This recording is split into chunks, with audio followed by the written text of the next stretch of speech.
Hi, this is Brent Keltner coming to you from Beantown, and you're listening to The Sassholes with my man Kevin Gaither and Pete Janssens. Welcome to Sassholes, a show dedicated to issues within the software as a service industry. We are revenue ops with a I tried something. All right. I might have to adjust that later. Jamie, Jason, KG, and myself, Pete, have a combined 100 years of making interesting decisions. Please subscribe to our weekly newsletter. Okay, today we have on the show Brent Keltner, Ph.D. He's the founder and president of Winalytics. Did I say that right? I think I did. A go-to-market and revenue acceleration consultancy. He's also author of the forthcoming book, The Revenue Acceleration Playbook. Winalytics helps clients reach their top growth potential by shifting from product-driven conversations to authentic conversations that anchor on buyer-defined value. Before starting Winalytics, Brent spent more than a decade as revenue leader in enterprise to early-stage companies, including Kaplan, Eduventures, plus Delta Partners and CollegiateLink. He began his career as a Ph.D. social scientist and spent 10 years conducting qualitative research interviews at Stanford University and the RAND Corporation. But before we get to Brent, this episode is brought to you by NeuroNoodle. Hey, parents and athletes, get a Doodle Their Noodle now, which is a brain map before and during and after the season, so you have a baseline to compare it to in case something happens. Hey, you get a physical every year, right? We'll get a brain checkup now before the season starts, begins, ends. Schedule an appointment now at neuronoodle.com. KG? Yes, Pete. This is where I want Jamie on the show and not on an airplane. Yes, Pete. All right, as you get older, you got to think about, what you're going to do. You got to have your affairs in order, so I did a little research. I'm thinking about having my ashes stored in a glass urn. Remains to be seen. Leave us some comments on our blog at sassholes.net. Hey, Thank you for the laughter. You and my parents, that's a very Golden State concept. Golden. Yeah. Don't want any of me to remain. That's right. My ashes on the mountains or in the ocean or like go with the goldfish. KG, you got any shout outs, my friend? I do have a couple of shout outs, but first I actually have a referral for you for NeuroNoodle. I think I'm going to send some business to NeuroNoodle. University of Arizona got their heads knocked in by the CU Buffs. Go Buffs! A couple nights ago. And so I think they're going to need to get a brain map after they got their butts kicked. And then number two, today's first day of Women History Month. So a shout out to all the hardworking women out there that do what you do. And then congratulations to Jessica Wong for being promoted to Senior Vice President of Sales National at NIAC. She used to work for me as like an individual contributor. Now she's SVP of Sales. Awesome. And congratulations, Daniel Portillo for starting as an additional position as co-founder at the General Partnership. And then finally, congratulations to Amy English, one of my favorite humans out there, for starting as Director of Analytics at military.com and fastweb.com at monster.com. Ever heard of them, Pete? Monster.com? Monster, yeah. Back in the day. Amy, reach out. I couldn't find you on LinkedIn. Where are you? Congratulate Steve Cerny, 16 years at Career Builder. That's a long time. I remember him coming in off the street out of school, wet behind the ears. Now he's a chief revenue officer, my friend. Isn't that awesome? Congratulate Charlotte Guyman, 19 years at Berkshire Hathaway. Oh, man, she's old school Microsoft. You want to talk about right when the internet was happening, there was this thing called Microsoft Sidewalk. Look it up, youngsters. Learn something. Congratulate Amanda D'Arienzio for 4 years at Coldwell Banker. Way to go, Amanda. We need you in the Sassholes band. Great lead singer. All right, so KG, how do you know Brent? I'm going to mess this up, Brent, so you correct me when I'm wrong. So we used to work at ZipRecruiter. I'm close friends with Dave Travers, the CFO and current president of, actually he's not the CFO, he's now the president at ZipRecruiter. And Brent and Dave's wife are related. Did I get that right? You got that right. Oh. Katie Jekyll is my second cousin. There you go. So I grew up going to Thanksgivings with Katie, and then Katie and Dave, and Katie's whole family. Yeah, there Dave's you go. A great guy. Yeah, so known Dave for years. Yeah, and Travers, old Travs, introduced me to Brent several months ago, and we got. I never heard of Brent before. Brent never heard of me before, and we got on the phone and we hit it off. And I said, you know what? With your new book coming up, you've got to come on to this Assholes. Our audience would love to hear from you. So, Brent, thanks for coming on the show, man. Yeah, of course. Always love talking to like-minded revenue leaders. Well, you're also talking to Pete, who will be a dissenting opinion on everything. He's gonna say marketing sucks, leads suck. I hate revenue. I'm a cash guy. I'm a sales guy. How did you get to where you are today? Yeah, it was not a straight line, but as Pete introduced, I started out life as an academic, and not only was an academic, but I was raised by educators. So at Stanford and Rand, I was doing research with banks and insurance companies and telecommunications companies. I thought I had to develop a set of commercial practices, right, to engage them. And so I got really good at leading what we now call authentic conversations, which nothing about Rand or nothing about the project. It's all about you, what's in it for you in terms of participating in a call. Who else are we working with that you would know? Really successful at Rand, setting projects. John Reed, the kind of iconic CEO of Citigroup, was a project sponsor. Greg at Liberty Mutual, who made them the dominant player in the mid-market, went on to become the CEO, was a project sponsor, got all the banks in New York, and et cetera, and raised a bunch of money. Last year I was there, raised about $3.5 million in as principal or co-principal investigator. And so I said, man, the last year they sat me down and they said, hey, Brent, great year. This year, rather than a 3.5% pay raise, you get a 5.5% pay raise. Yay. So exciting. I got to find a different venue for the skill set. So I went over what academics call, the dark side. I went over to Kaplan and their higher education group, and then I had a great year, but quickly went to Eduventures. You mentioned both those companies.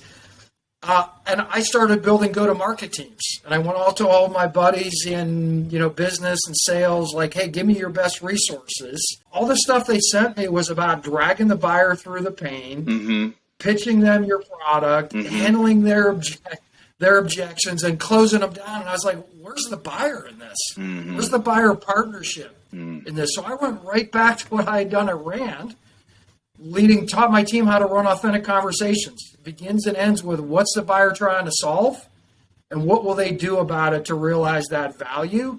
Had 4 quick growth successes on the education side, then started consulting. And honestly, as I went to the enterprise sales teams, they were just like, hey, where's your pitch plan, man, if you're going to train my team? Where's your close plan? And I was like, no, we want them to actually lead with buyer value. And I just hit a wall until proved it enough time. No, there's a new way of doing things. You got to lead with your buyer's why, first, second, and third at every touch point, and you will grow faster. Got a book coming out about it, and now we're rocking and rolling in every segment, every sector, just helping people grow faster by leading with authenticity.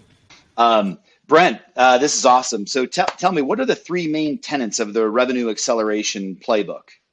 Yep. So 3, you got to have value playbooks, which are about how your product builds buyer value that connect messaging across marketing, prospecting, sales, and customer success. 2, you have to have team-level playbooks for every buyer and customer interaction. How does each team manage an interaction around buyer value? And 3, you got to practice those. You got to train playbook-based training. Talk to us about product-led growth. Is that an oxymoron? I'm an old school sales guy. If the product's that good, why do you need any salespeople? But anyways, what is product-led growth? Yeah, look, and people always say, hey, you're talking about these value playbooks, but we have a product or a service to sell. Of course you do. At the end of the day, you have a product or service to sell, and you need to sell that product or service. What we say is buyer goals first, product second. So until you figure out what your buyer's target is, you probably are product pitching. right? And so, yes, you're selling a product, but just get your buyer to tell, why are they on the call? What's keeping them up at night? Like, of the three things we work on, which is most important for them? But so that's one thought. The other, product-led growth is awesome if you want a terminal velocity of a $2,500 or $5,000 ASP. Because once you get to an economic buyer, they could give a shit about your product features or how easy it is to implement it. Mm-hmm. They want to know what the business outcome is. Once you get to a VP or a C level, you got to have a case or a business case. And it's got to be a YouTube short. You get 1 minute if you're lucky.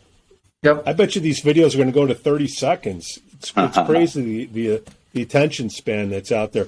What is a playbook? Is that just another word for script that we don't, want to freak out the youngsters about? That's a great question. Can I give you, before we leave product-led growth, I want to give you one example. Yeah, go ahead. Agility Corporation, we did some work with last year. They have a transformational, it's a SQL analytics platform. So now basically you can have a massive enterprise like Amazon that everybody that's doing SQL code can do it independently, but then connect it. And they started in a product-led growth mode. They get trials, and then 10 people in a group would do it, and they'd sell to the manager. Rick Hall, who is the project sponsor, and Chris Code, who's the VP of marketing and sales there, is like, okay, the next level of growth for us has to be, how do we translate those different analytics groups into a case around faster time to business insights? 30% reduction in terms of our analytics force to get to the same result if we're going to sell to a VP of analytics, if we're going to sell to a CDO. So built a massive install base, product-led growth, but now to get the bigger dollar values they wanted, they had to build a business outcome story on top of that. So let me ask you this. There's an old adage in Sandler that says, no pain, no sale. And in the Sandler submarine, we work through our discovery process that they articulate as the pain funnel. And it starts out with surface level pains, and it goes to a business level pain, and then it goes down to a personal pain for the individual, person. What's the difference between understanding a pain and delivering value for the customer? How do you think about those things differently, or is that the same thing? I think it's a very similar mechanism, guiding people down from the overall challenge they have to, what are they currently doing? What could they be doing? What's the personal pain for you? All I would say to folks is, if you think about flipping it from a pain funnel to we talk about a buyer success statement. If you can help your buyer see a more successful future, they're going to be a lot more excited about getting back on the phone with you. How do you counsel sales leaders or salespeople that say, look, our buyers, they are not going to go through the Spanish Inquisition of give me all the questions, and you're going to ask me 10 questions before you even show me what you got. So just show us what you got. How do you teach or train or guide sales leaders and salespeople on how to handle that real or perceived problem? Yeah, I had a great podcast session with Lori Richardson, and we talked about that. I don't know if you know her. She Sells conference. We had talked about this, and really, it's a great point. You have to think about discovery as a series of small wins. You don't get the answers the whole time. And what I added on is you got to recap often, right? Is when you started at level one of what are you working on and what have you tried? What haven't you tried? Okay, did I hear you correctly that you're trying to, with Agility, you're trying to bring these different groups onto the same analytics platform, but right now you can't share code. Did I hear you correctly? And what have you tried? What are you working on? If we were able to do this, would that solve your problem? So I think you don't try and get it all in one chunk. You think about it as a series of small wins, give and take. And what your goal is, I heard something that may be valuable. I'm going to confirm I hear that. And then we'll go deeper and we'll keep going. I think the skill of recapping is something every salesperson can work on all the time. Now, Brent, getting back to the playbooks, is that just another fancy word for script so the youngsters don't freak out? Yeah, no, we've talked about it as a framework. And so what could a playbook in a sales and deal velocity, one of our team level playbooks, it might be a value discovery play, right? What are 3 good levels of questions? It might be, how do you use the last 10 minutes, right? What are the things we want to ask the buyer to confirm? We do plays around what's a good follow-up email. Are you able in that follow-up email to see the success statement, your capability alignment? What do you agree to next? Could be around the deck you use to manage the stakeholder call. So for us, usually a play is a 1 to 2 page document to manage each phase of the buyer or customer interaction. And we explicitly don't want it to be a script. It's a framework that you take ownership of. You put in your own kind of language, your own stories, right? Your own capability talk tracks. But by virtue of developing a play, now you can compare. And now team-based training is, how did it work for you when you were selling to the chief data officer in the retail segment? What did you hear about kind of the key areas of where they couldn't get their data to work together? So a play really just means we can compare and run things in a similar way.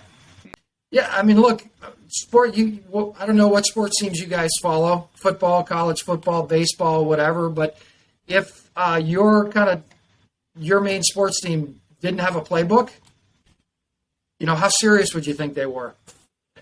If they didn't practice their playbook, how serious would you think they were? So a lot of go-to-market teams don't have a playbook. It's the individual kind of heroic model. So all you're saying with a playbook and individual plays is, let's agree to a framework on how we go to market, how we manage every buyer or customer interaction. Now, I've been out of the biz for a while. It's, one thing to consult, but it's another thing to carry the bag and get your hands dirty. Do you think kids... No, I'm just getting back to the dating analogy. You brought up a sports analogy. I think the kids today understand dating.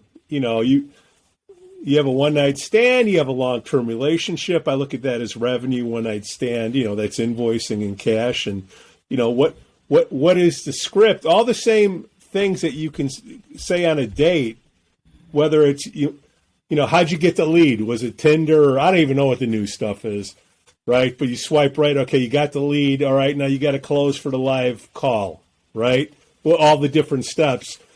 I think dating is one of the playbooks out there, if you want to use the term, that I think kids today can understand. KJ, you got a thought on that? Well, I think what you're getting at is if you go into a dating situation and can't have an authentic conversation and understand about the other person on the other side of the table or the other side of the screen, you're going to have a hard time having that relationship progress. And I put that in air quotes. Brent, thoughts on the analogy?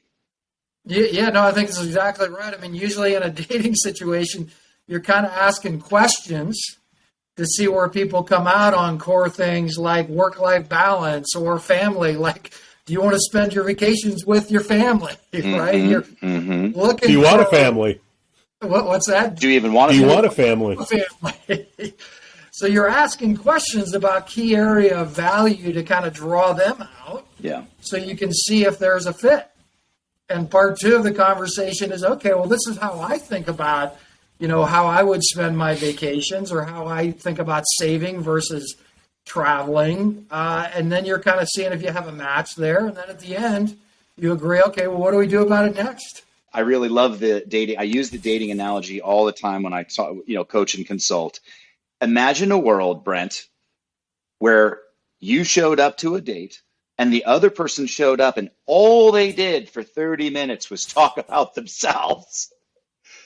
You'd be like, this person's awful, and you wouldn't want to have any other relationship with them. Instead, the most interesting person... And you didn't know they were rich. Right, yeah, exactly. And you'd end up that conversation and go, gosh, they're awful. Where the opposite side of that, Brent, is the person who asks me a lot of questions, the other person ends up being the most interesting person in the world, and yet they were just asking me questions, right, Brent? Yep. Well, and so it's a great analogy on the value of recapping. So they ask you a question, and then they showed they were paying attention. and actually responded with like, oh, okay, I also had that same travel experience, or I had that same bad professor experience in college, or that bad family trip, right? And so they heard you, they responded, now they're validating what you said, 100%. That give and take, it's a great analogy. Hey, Brent, is it true you were in CEO World magazine? I was, yep. Article called, and marketers shouldn't take offense because marketers are key to a brand promise, but it basically said your brand promise is too important for marketing. And it picks up on this idea that, often content is thought of as something marketing does to generate leads. But honestly, content, and particularly stories, best way to shift the conversation from your product to buyer value. So think about, how do you take great content, stories or insight posts, and give them to every single team. Marketing, prospecting, sales, success, all should have content and stories that bring your brand promise alive in the conversation. If you got a good product, do you need marketing? Yeah, 100%. It's such a noisy environment out there. It's such a noisy environment. And this is, I didn't set out, Pete, on my writing my book to become my chief marketing officer. Yeah. I'm now my chief marketing officer. And man, what I didn't know, because I'm an inveterate sales guy like you, but I mean, we got a social channel, we got an inbound channel, we got an outbound channel, we got a partner channel, we got a speaking channel. We're doing it all because you got to do it all to meet buyers where they are. You know, they are. I mean, the people that interact with that CEO World post, totally different than interact with our normal LinkedIn post. So here's where I do take exception with marketing, where people are not actually figuring out where do we win the quickest. Yeah. And there's a lot of marketers that are just content to spend money, but never actually say, okay, well, where are my opportunities coming from? Mm-hmm. And which are the best, the ideal buyer profile? So I think, just a simple quarterly review, like we spent money here, what came out of it, that builds a lot more confidence in marketing than, hey, no, we just got to keep building our brand. Every CMO started a new company, and they were like, we're going to change the website and make it rain leads. And then they would change the website and go quiet, and then they'd get fired. It's like, come on, man. Like, Jesus, do something for us. Anyway, so Pete and I do quite a bit of consulting on the side, and our clients are usually earlier stage, and they're chomping at the bit to discover like the best value propositions for their products and for their buyers, of course, associated. How do you recommend that companies that have limited resources, like we all do, go about figuring out those best value propositions? Yeah, go talk to your customers. I mean, this is the untapped resource of customer stories. Every team we start to work with, they have tribal knowledge. They've never written it down, right? So, I mean, I'll just give you an example of a company called Yellow Dig, which is in the higher education space, and took about 3 weeks to get 15 really high-quality stories. And some of those are around better learning experience for students. Some are about energizing faculty. Some are about building course completion and persistence, right? I mean, I don't mean to be cheeky, but usually if you just go by segment, by kind of persona, you can just ask your customers, what was it we moved forward for you? And think about a simple problem, solution, result framework. And good sales guys, you guys know you keep those good customers as references for your next sales, your next sell, right? So go ask them. So I think that's the most important thing that often is untapped. Capture your customer stories and sell them forward. What are your thoughts on Net Promoter Score? If you're going to ask a question, do you think it's valuable to ask them, hey, would you recommend us to a friend? Be curious to hear your thoughts. Yeah, no, I think it's a great one, both externally or internally, right? Many of the HR tech companies we work with, they'll ask their employees that, right? Would you recommend somebody to work here? And you get a pretty quick indication of who are the supporters, who's kind of on the fence and who's below the line. So the other thing that's nice about a Net Promoter Score is obviously they can benchmark that, right? I mean, they can benchmark relative to similar industry, similar kind of comps. So on the marketing side of things, this is sort of a curveball, but would you recommend a survey with a customer that you've had, 90 days, 6 months, a year, whatever the stage is that they're in? Yeah. You would ask them those questions so you can get the data? Sure. As part of a customer success process, you could imagine that. But I would just say again, I think almost every company we work with, Scene Group, $100 million industrial automation company is another one that comes to mind. NovoEd, $25 million company in the learning space, a collaborative learning platform. Every one of those, the start of the project is let's just get a dozen stories with existing customers that we know are really happy. Yellow Dig is a couple $1 million. It's just a chronic problem. So yes, you can survey. I would just encourage, as you do consulting, it's like, hey, can we get a dozen stories? Mm-hmm.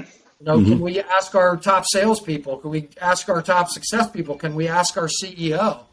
Tell some stories and just start to pattern recognize. It is the most untapped asset of anything. If you want to move towards a value-driven approach, stories and what we were just talking about, this idea of discovery is give and take.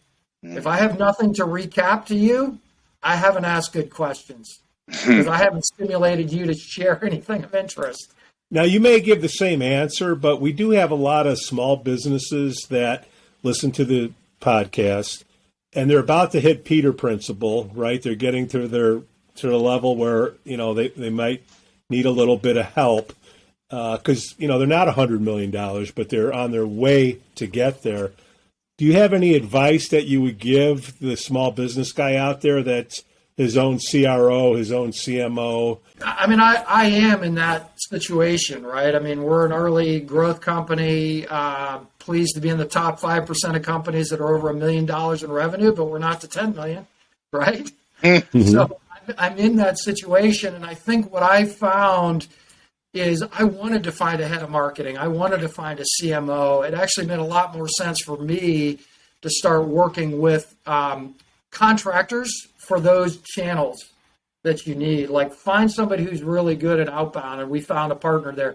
Find somebody who's really good at content marketing that can kind of pace with you. Find somebody that can help you optimize your website. So I have 4 different contractors so I am my own CMO, but they do the work. Mm-hmm. And I made sure it comes together, and that so much better than all the head of marketing CMOs that I interviewed that wanted to, $10,000-$15,000 retainer to basically do strategy. Mm-hmm. I'm like, I can't afford that. Mm-hmm. I was just going to say, what are some of the good third-party sites that you use to find the contractors? I have done it mostly through just networking, LinkedIn networking. I went out, so like the content marketing person is somebody I worked with years ago at Eduventures, and I just kind of went out and looked at content strategies. She came up, and I found her. The outbound marketing, a client. I just asked the client who was working on outbound and having success, and I said, "Hey, who are you working with?"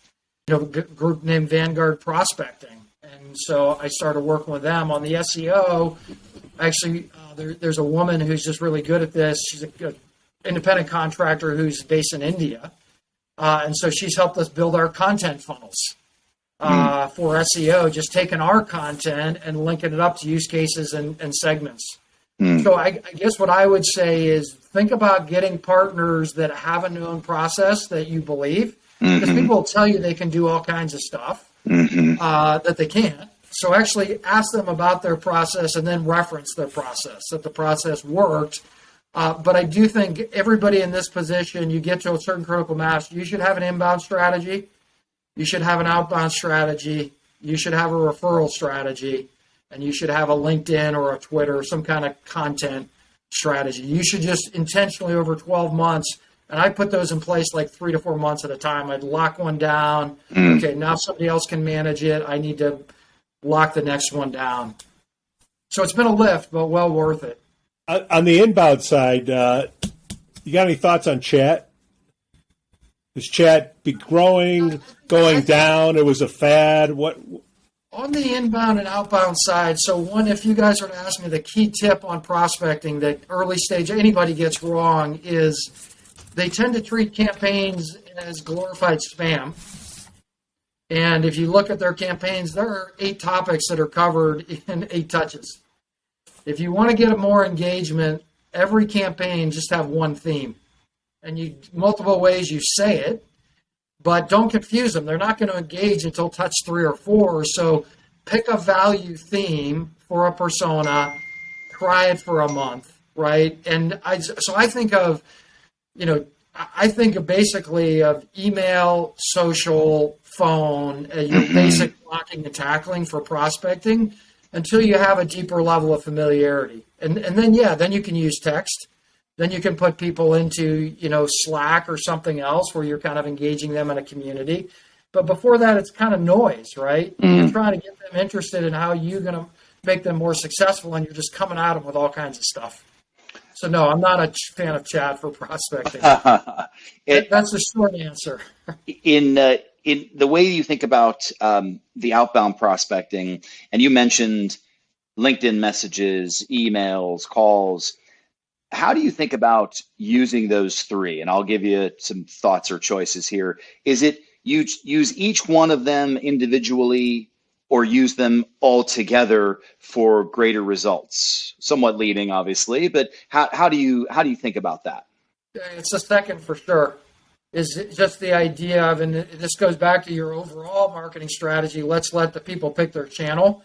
In a campaign, it's like, hey, let's touch them by email. Let's touch them by phone, voicemail, LinkedIn, see what they opt into, what they respond to. So kind of make it, the player's choice, not the dealer's choice. You give them all 3 options. Yeah, at the same time.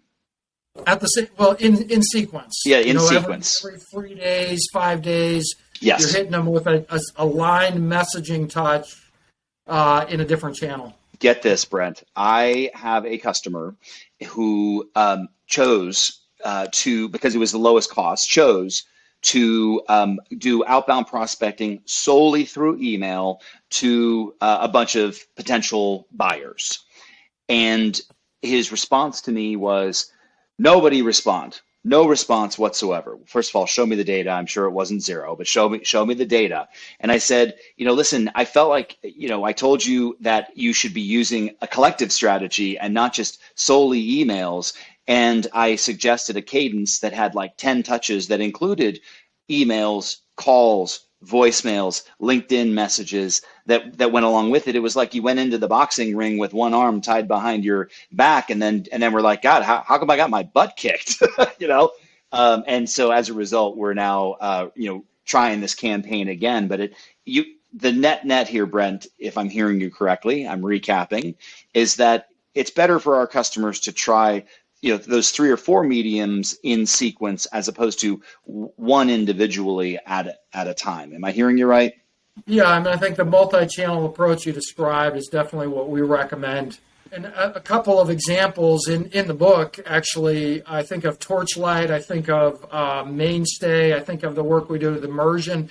All of them were doing high volume emails, and then shift their messaging, largely around product, shifted the messaging to leading with questions and leading with stories or leading with client lists, like for social proof, and then went to that multi-touch, and on average, 65% improvement in the number of meetings from the same contact pool by leading with value and multi-channel touches. That's been our experience. I think I'm going to steal some stuff from you here, because I tell you what, this very same customer, Brent, I don't believe we've talked to their hundreds of customers. They're still early stage, but they have hundreds of customers. And we've been, putting a wet finger in the air and trying to figure out what the value proposition with the messaging. And I don't think we've actually just done Occam's razor, which is talk to the customers, for God's sakes. Your instinct is exactly right. In my acknowledgments to this book, I'm basically like, look, like any good consultant, I just listen to smart people and pull it into my own framework. Steal mercilessly. Put your own term on it. Yeah, there you go. Become a traveler and a thief. Brent, I'm going to go on a limb here. In 1 minute, for somebody that isn't doing any email out there, can you tell us what a drip campaign is? Yeah, so a drip campaign, just build on what we just said, is let's say you actually have a couple of customer stories, 2 or 3, that you could just summarize in a quick snippet or a testimonial about how you move them forward. That's one element. Two element is, can you just list out reference customers, okay, in financial services or in manufacturing or in footwear, whatever it is, right? 3 or 4 people we work with. And then the third element is good questions, right? How would you lead them to the value you provide? So let's take the Torchlight example. Rather than just, hey, we got the greatest caregiver platform since sliced bread, is questions like, are you currently working on helping people manage their caregiver relationships and still do their work, right? Have you thought about how women who are progressing might have more challenges, women leaders that you want to promote? So just open with a question that draws people in. So good questions, good just little snippets on, hey, and this is what we did with Dell, right? Or this is what we did with J&J, different sectors, and lists of names. I mean, it's social proof. It's inviting a conversation. It's sharing social proof. So much more engagement than just product and feature dumping. Sales rep at a company that has no marketing, they do a cold call and they get an email, and the prospect says, yes, you can email me something. What would be the next stages, time frames that you would email something? So I've caught them on the phone. And they say, well, I wouldn't get them off the phone until, so if they've taken 30 seconds, here's where your value prop matters, is what you want to say is, okay, there are probably 3 topics I could follow up on. So for Torchlight, let's stay on that analogy, often it's that they don't know who their caregivers are, or it's supporting women into leadership roles, or it's just keeping people time on task. Is any of those more important to you, so I can share the right follow-up resources? So what I would encourage you to do is just those quick value phrases. Just get them to say, hey, just 30 seconds of your time so I can send the right follow-up. Are you working on any of these? Got it. You're trying to close for the appointment. You run the appointment. You try to sell them, and they say, I'm not ready right now. Try to get a date from them, and you put it in your calendar. A week, send them something, a testimonial. 2 weeks, just kind of curious what your thoughts are. So you did the call, and the call didn't lead to a lot of momentum. Right. I mean, if you close the opportunity, I'd put them into a drip campaign immediately. And I'd tell them that. I mean, I wouldn't surprise them. I'd say, hey, it's not the right time. I'm just going to keep sharing over thought leadership or our success stories with others, and I'll follow up again in a quarter. And how many touches and how long would that campaign last? This our listeners would love to know that very tactical piece of info. Yeah, I mean, a drip campaign, go to 8. 8 touches? Yeah. Over how long a period? Over how long of a period? I would do that over 6 weeks. Mm-hmm. I would kind of, at the beginning, give them a couple of touches, and then weekly, and then you close with a couple of accelerating touches saying, I'm going away. I've been sharing some stuff. Sounds like now still not the right time. I'll reach back in a quarter when we have new great insights or stories to share. Honestly, it's always just coming back to what's in it for you. I love it. What's in it for you? Where's the value for you? I mean, it takes some work to build the playbooks, but it leads to transformational growth. Everybody will perform better at every phase of your revenue chain. I love it. A friend of mine used to say that there should be a 3-to-1 ratio of content about the buyer and content about myself. So if I'm sending 9 touches, 10 touches out there, send 3 pieces out there that is, insights for them, not about your product, and then 1 insight that might be about your product in and of itself. Sound about the right ratio? Yeah. No, the other thing it would encourage is connect those. So here's a question. Are you working, back to Torchlight, are you working on kind of supporting those sandwich generation women who have a parent at home and a kid? Mm-hmm. Here's some of our capabilities that can help with that. Here's the Dell story on how we help Dell with that problem. Here are some of the capabilities, right? So you map your capabilities to that, the value that you're solving for them. But 100%, they're going to be a lot more interested in the questions, the snippets, are going to get a lot more, the list of clients are going to get a lot more attention than your product capabilities. product capabilities sound like blah, blah, blah, honestly. Yeah.